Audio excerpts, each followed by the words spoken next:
উড়তে কে না ভালোবাসে? সাফল্যের মহা আকাশে গমন করতে কে না চায়?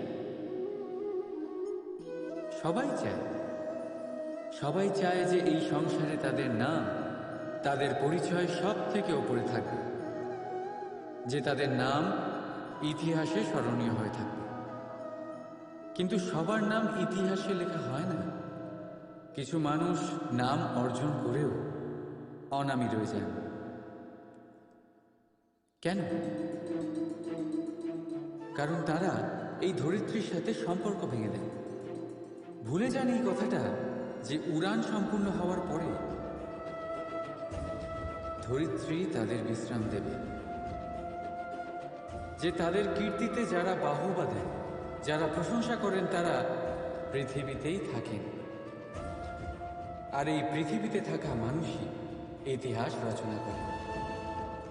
তাই সাফল্যের আকাশে অবশ্যই উড়ুন, কিন্তু তাদের থেকে একেবারেই বিচ্ছিন্ন হবেন না যারা আপনার এই সাফল্যের মূল ভিত্তি। তবেই ইতিহাসে আপনার নাম হবে, আর তখনই আপনি ভবিষ্যতে প্রসন্ন থাকবেন। রাধা রাধা।